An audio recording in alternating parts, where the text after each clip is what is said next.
এই যে বিএনপির ভাইয়েরা, আপনারা এই যে এইসব নেতাগর মুহের মধ্যে ডিফা দেন, এই নেতাগর লাগি বিএনপির দলের পুরা বড়া ডুবি হইব।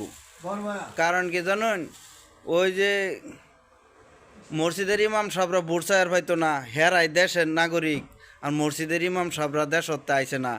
ওরা তো অত বছর 5 আগস্টের আগে আসেন কই? এইসব নেতারা তো বিষয়ে পাওয়া গেছে না। এরই তো আওয়ামী লীগের নেতা। বিএনপির বড়াডুবি করার জন্য এইসব নেতারই যথেষ্ট। ওই ইমাম সাহেব বান্ধে ফেলাবেন, একদম বেনামদার বান্ধে ফেলাবেন যে বেটা তুই ইমামি করবি, ইমামতি করবি, তো জামাতে ভোট চাওয়ার জন্য আসবে না। যদি আমরা না পারেন, আমাদের নেতা কর্মীরা যারা আছেন তাদেরকে বলবেন, প্রয়োজন আমাকে বলবেন, কাজল ভাইকে বলবেন, আতাল ভাইকে বলবেন, বান্ধা হাত তো বান্ধে পুলিশে দেবেন।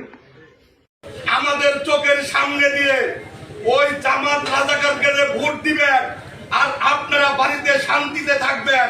ওই শান্তিতে কিন্তু আমি থাকতে দেব না। আপনারা আওয়ামী লীগ, আপনারা যদি বিএনপি জামাতকে রাজাকার বলেন, তাহলে এখন তো জামাত আমাদের সাথে নাই, তাহলে আপনারা মুক্তিযোদ্ধার দল, বিএনপিও মুক্তিযোদ্ধার দল, তাহলে আপনারা কি রাজাকারকে ভোট দিবেন? এটা কি আপনাদের তাহলে নীতি আদর্শ হইলো?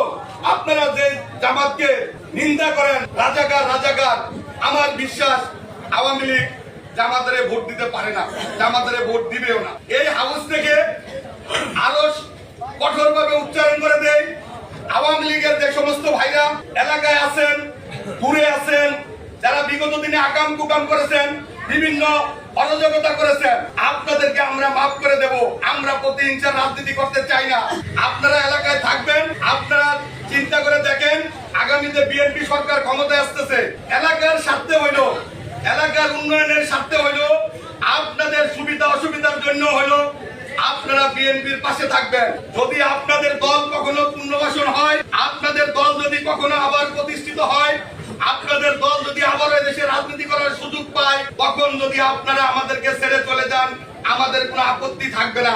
কিন্তু আপনারা আমাদের চোখের সামনে দিয়ে ওই জামাত রাজাকারকে ভোট দিবেন, আর আপনারা বাড়িতে শান্তিতে থাকবেন, ওই শান্তিতে কিন্তু আমি থাকতে দেব না। এটা কিন্তু আমার।